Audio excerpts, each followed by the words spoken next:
Toxic friendships. We all know them a little too well. And if you don't, consider yourself lucky because it's not it. Hi everybody, welcome back to my channel. My name's Orooj and today I'm going to be talking about toxic friendships. I've been wanting to talk about this for a bit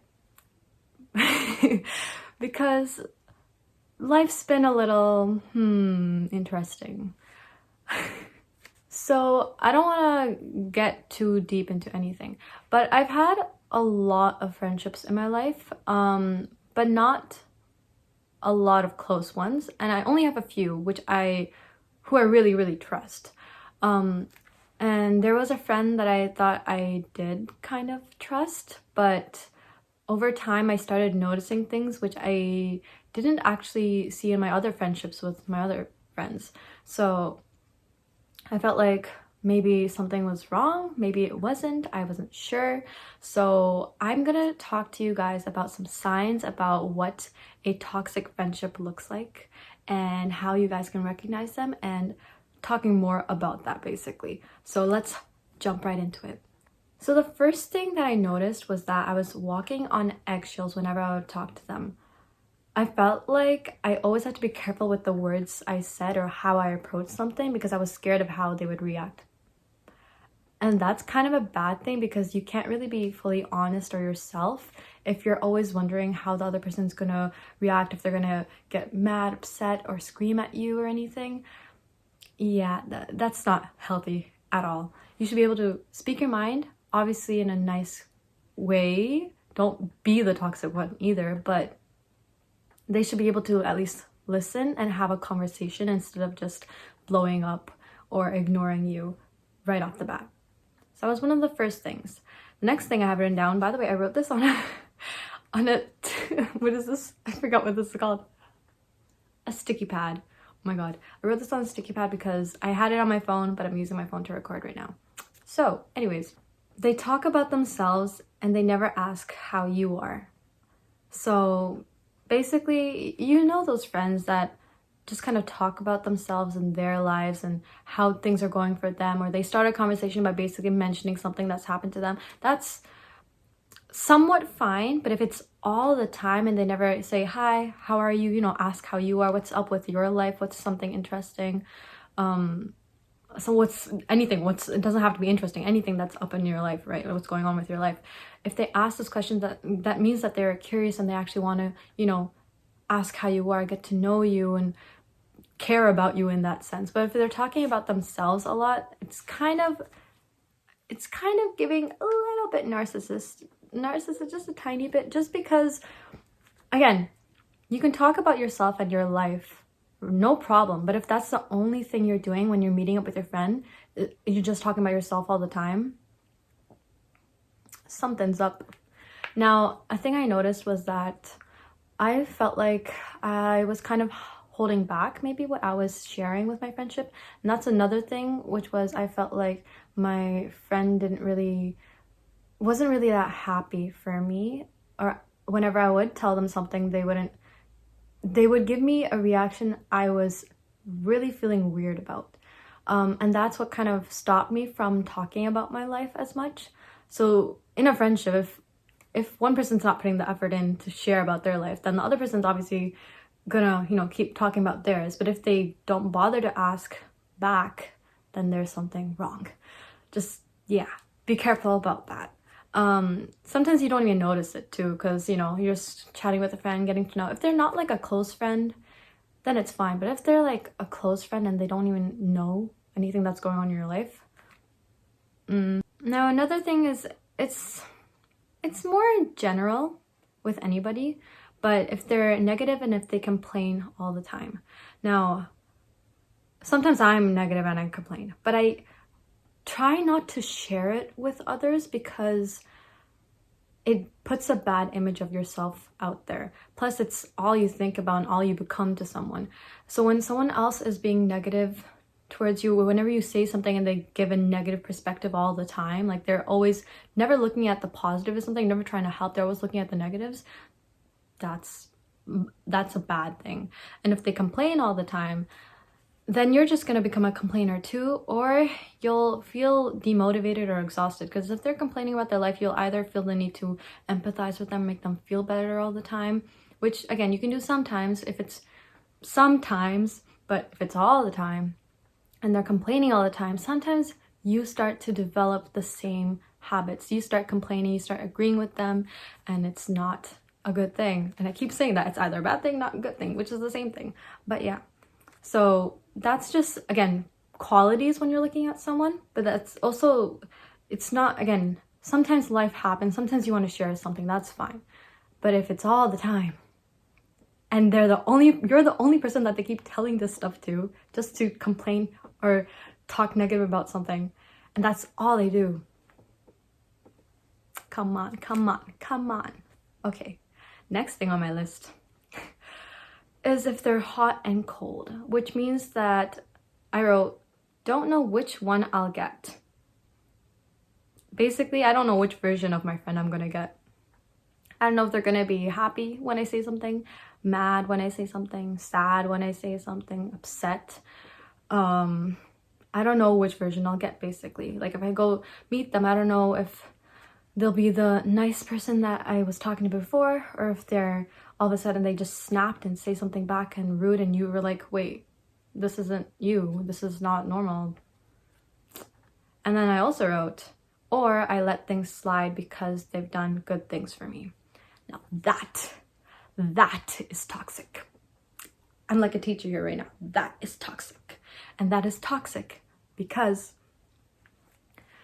sometimes when people do good things for you and they do bad things to you, and then they still do good things to you, you're like leaning, you're like, okay, they did this thing, but they also, did something good for me.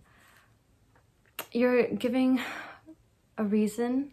You're trying to make up for their bad behavior, and it only can be made up if they apologized for the bad thing that they did. If they did not apologize, or did not acknowledge it, or they don't know what they did wrong and they don't recognize that, then there's no solution. It's not fixed. The issue's still there. And you're just kind of sliding it under the rug and not dealing with it, which is bad because those problems will probably reoccur later on, and you're not solving them. They're here, and they're going to keep going like this until something happens, something explodes. So if you're not dealing with the issue, you're going to have to deal with it at some point. But I would always try to make myself feel bad for them, because they would do something bad to me, but then I would feel bad for them. Like I would feel sad for them, pity them almost in a sense, because they've done good things for me before too. I can give an example. If someone said something really rude to me, and in the moment I'm like, oh, I'm too scared to say something back because I don't know how they'll respond. So I just, try to move past, and then they just move past it because they didn't acknowledge what they did. And then later on, I'm just thinking to myself, and I'm like, okay, yeah, they did something bad and I didn't really address it, and I should have, but I was too scared. But they've done good things for me too. They've, bought me food, took me out of the house when I was inside. Some things just don't equate to other things, and especially if they don't apologize for what they did. It's not, it's sitting in your heart, it's sitting there, and it's not solved. And that's gonna hurt in the long run, because you're just gonna keep letting it slide, letting it go, and not solving it, and it's not good. And that's sometimes when I look back on certain toxic friendships, I feel like I did waste my time, because what value was I getting out of it if the negative things were actually worse than the good things that they did for me, But I don't want to think about it like that, because again, anything that's kind of like a failure is a lesson to be learned. It's not really failing, it's learning. And now I know what not to look for in a friend. The other thing I wrote that really propelled me when I was wondering to myself, I'm like, is my friend toxic or not? I don't really know. I really genuinely did not know, are they toxic or not? this thing made it click in my mind. You don't like who you become around them. That made it click for me. I didn't like who I was becoming when I was around them. I didn't like how I was acting, how my mind was starting to think when I was around them. The actions, maybe, I didn't really follow in the actions, but the way my mind was thinking, where I'm like, I don't like this, I don't want to be like this, I don't want to act like this, I don't want to think like this, and I'm becoming someone I don't want to be. That's a sign. That's a big sign that you are in a toxic situation, whether it be them making you be that way or you becoming that way because of them. That just kind of made it click in my mind, where I knew, okay, this friendship is actually kind of toxic and I should drop it. But I just kept letting it go and go and go. If you have that same issue where you just let the friendship go for a long time, and the thing is, your mind just goes back to what they have done for you in the past, or how long you've been friends with them, so you feel bad for letting go of the friendship. How much longer are you going to deal with it? Like, at one point, you're going to just you have to stop. Otherwise, it's going to be the same thing for the rest of your life. You're going to be wasting your time in that sense. You can make mistakes, but you got to learn from them too, you know? That's something I should have told myself before. But the thing you should have around these kind of friends, or just friends in general, are boundaries. You have to make sure when to say no to something. When you notice something happening, you have to address it right away. And if they react poorly, then you gotta say, okay, I'm not gonna take this, bye. Either you fix it or bye. And again, sometimes, the issue is with us as well. I'm not saying we're perfect, but I'm talking in the perspective of you still trying your best while seeing how the other person is with you. If they're the toxic ones, this is how you would probably try to maybe recognize them. Now, I wrote, drop them if you can, and if you can't, then distance from them. For a while, it was kind of like that, where I couldn't drop someone just because sometimes you're like in the same environment as someone.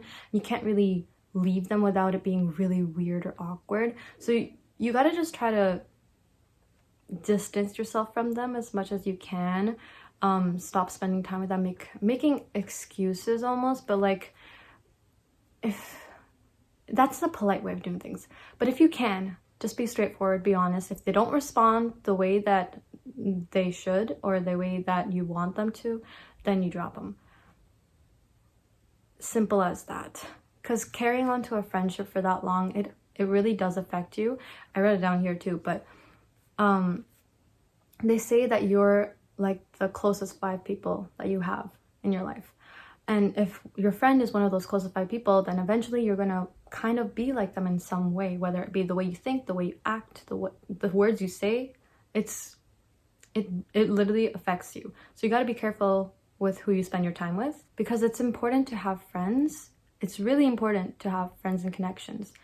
But if they're toxic, or if they're unhealthy, then it's better to be alone in that sense, because at least you won't be subconsciously affected by those other people, you know?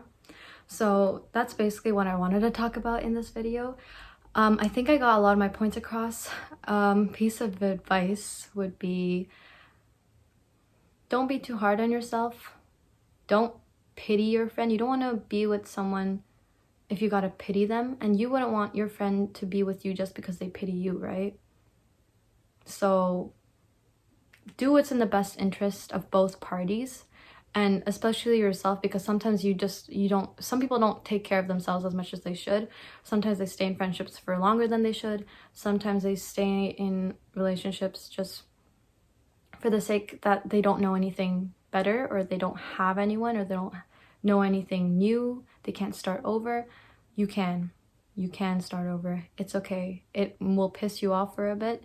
You might be sad for a bit, but you'll probably be sad first, and then it'll piss you off afterwards, and then you'll get over it.